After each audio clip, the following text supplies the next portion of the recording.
Hello HistFest Lockdown. I'm Dan Vo and I am so delighted to be involved with today's festivities. Thank you so much for including me, Rebecca, and thank you for tuning in. I am here to tell you a little bit about Museum from Home today and a little bit about what I generally do in the museum sector as well. And it is really interesting to come into a space so quickly. This is week 3 for me in this space, and we have come up with something that I've seen a box set of fabulous guests come on to talk about their passion, about the museum, about the things in their museum that they love, about the stories in the museums that they love. And it's been really heartening to be able to maintain this idea that we are all connected and we all have this community. You know, we all love history, we all love the things in our collections, we love our collections, our museums, and this is the way that we can share it while we can't actually be there, while the doors are closed, while the galleries are empty. We can actually create a space where we can still appreciate some of the most beautiful things, some of the most amazing stories, and some of the great people who are involved in maintaining our collections and looking after them and looking at some of the things that they're doing currently in order to look after their well-being, to look after their teams, to look after the objects still as well, and to ensure that the stories of these objects will be continued to be shared. We need to ensure the spaces that look at, for me specifically, things like LGBTQ plus narratives and how we tell those stories in our collections of non-heteronormative, non-binary stories, and how we create those spaces. I think that's something that we will promise to you, that when we reopen our doors, that those spaces will be created, will be there still, and we will welcome you with open arms. So to sort of explain that a little bit more, I do the LGBTQ Tours at the V&A Museum. I've done them for the last 5 years, and we have done them on the last Saturday of every month for the last 5 years. And last Saturday, we did a virtual tour as well to ensure that we keep the stories alive. And what is involved in the LGBTQ plus tours at the V&A is we often will work with, we work with volunteers. I'm a volunteer myself there, and we will look at objects through a queer lens, the queer eye, as it were. And that involves a volunteer-led tour of the objects. And so volunteers will go in, their lived experience becomes part of the interpretation. And so that idea of co-curation in a collection, it becomes a very important aspect of it. And we may look at an object in terms of the biography of the maker or the subject itself and its relation to LGBTQ narratives and stories. But the most important thing for me is always making sure that it's about the voice of the community. It's for and by the LGBTQ plus community, and it represents the LGBTQ plus communities. And so one of the things we always do is we ensure that we have representation on the team. The more diverse the team, the better the collecting of the stories that we have and the telling of the stories, and therefore the likelihood that when somebody comes to our collection and visits for the first time. And a lot of people are visiting for the first time. I've heard so many people say that they had never thought to visit the collection until they heard about the LGBTQ plus tours and they felt this is something they could connect to. So when somebody comes, I want to ensure as best as possible that they are represented in the stories and they can see themselves reflected. And so that's what I want to promise, that people know that these stories are going to be maintained and kept alive during this period. And then when the doors reopen, we will be able to celebrate once more together. And for me, Museum from Home, the way that I do it as a daily broadcast at 12:30, it's slightly different to what most people are doing. So Sacha Coward sparked off this fantastic idea where he told the story of the Titanic pig that's in the Royal Museum's Greenwich collection in 1 minute. And that's the challenge. And people will then hashtag their post and get it out there onto the internet, and then it gets shared. So many people have shared different stories, and there's stories from all around the world of objects from so many different collections. So it's really amazing to see all these stories bubble up. For me, I like to spend 15 minutes with somebody and kind of go a little bit more in depth. Let me just show you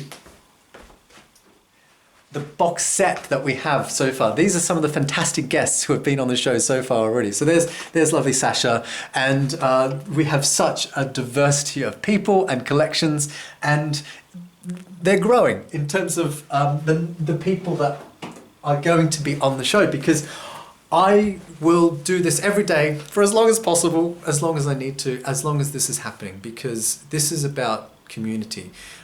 So much of the work that I do at the various museums that I work for are about audience engagement. It's about community building, and it's something that I really want to ensure that we hold on to right now.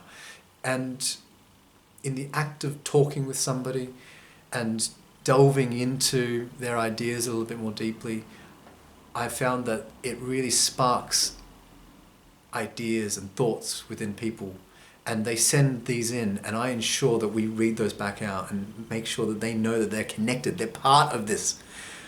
And I think just the simple act of saying someone's name right now, as we're in these four walls, it does help us imagine that beyond the four walls we are part of something bigger. And so for me, that's what I feel I can do best for everybody right now. And although this is a little homespun, it's a little rough and ready, it's DIY, it's really silly. You know, I said that we've discussed some interesting, weighty topics, but we've also done some really silly things. Like we've had music hall singing and lots of silly dancing, some terrible singing, and we've also done meditations and yoga exercises, things that help people anchor as well, and be able to spend a few moments reflecting. Because I think really this is about sending in a bit of love and joy into everybody's home, just for a few moments a day. And, you know, as I said earlier, for me, I really need to do this as well. This gets me out of bed. This gets me showered and shaved, and I put my undies on. Things that I might not do without this right now. So it is a really exciting, fun thing. And in terms of what I do in museums, I don't think I've talked about that yet, so I will very quickly. It is about bringing out those non-heteronormative, non-binary stories, about talking about the diversity of sexuality and gender, and the understanding that across place, time and culture, the existence of LGBTQ plus people, however you want to call us, across place, time and culture, and that it goes to the very dawn of time, and that things like the rise of colonialism and Christianity and a variety of other factors over time has suppressed some of these stories, has made them hard to access or destroyed them, obliterated them.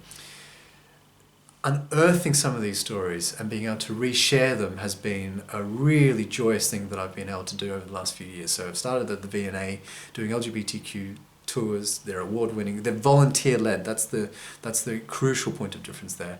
And it has led to doing similar tours at University of Cambridge museums. So I've developed 5 for them, which is the Polar Museum, the Museum of Archaeology and Anthropology, the Fitzwilliam Museum, the Zoology Museum, and the Museum of Classical Archaeology, and also Amgueddfa Ganethfa Tol Cardiff, the National Museum of Cardiff. We just launched LGBTQ plus tours just before all of this happened. So it's a great delight to be able to work with so many diverse collections. I mean, if you to think about, you know, as far as the most furthermost points of the world for the Polar Museum, through to looking at the animal kingdom and how animals, there are more than 1,300 species of animal that exhibit homosexual behavior. They're not homosexual because animals don't have a sexuality, they just do sex.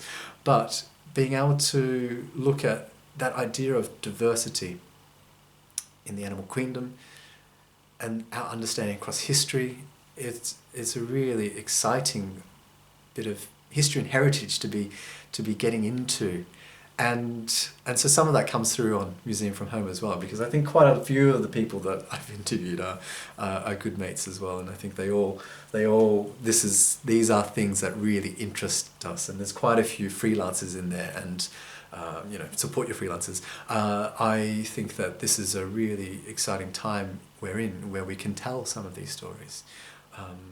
Being from the V&A, from the Victorian Museum, the Queen Victoria part, there's the statue of David, which is just right there.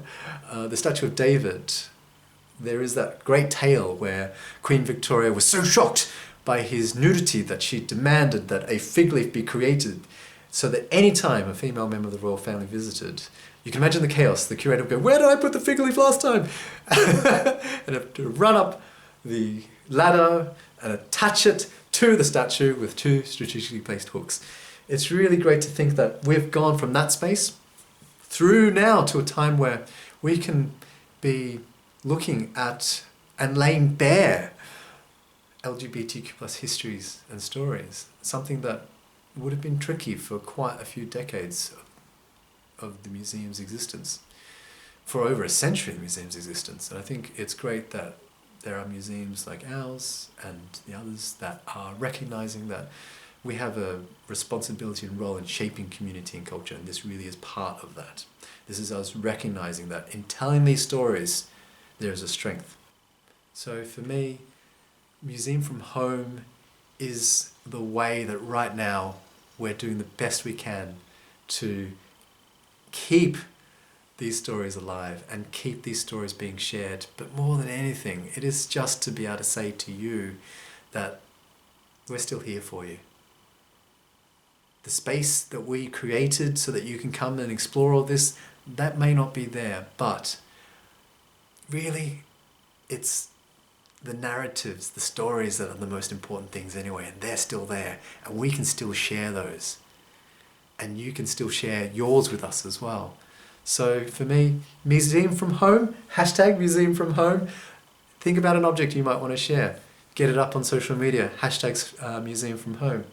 And if you want to, please tune in 12:30 every day on Twitter. We've got some fantastic guests lined up. Thank you so much for joining me today, and have a wonderful day. And again, thank you, Rebecca, and to everybody who's enjoying HistFest right now. Mwah! You are loved.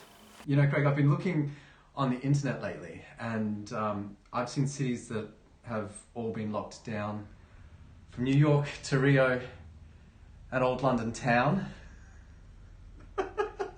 But no matter how long I have to stay home, I still call Australia. You were going to join in? Yeah.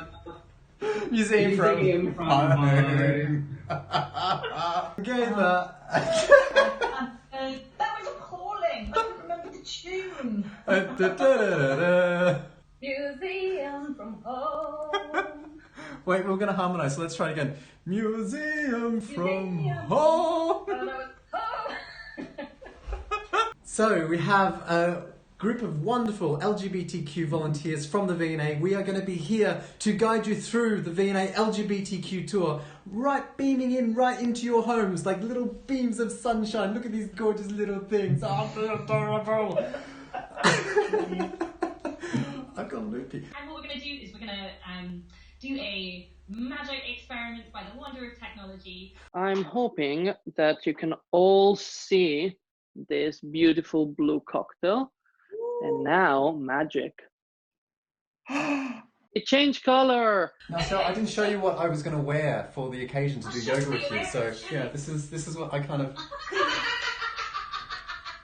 Just to remember that in tough times, stories have always got us through. And these are the tiny revolutions, right, that we can do just for ourselves. I promise you the brilliant ideas come when you breathe and you trust your body. Your body knows, yeah? Breathe from the belly, let it all out, breathe from the heart. Open to include everyone. And look, we can do this, Dan. I'm coming really close to give you the closest hug I possibly can. Mwah!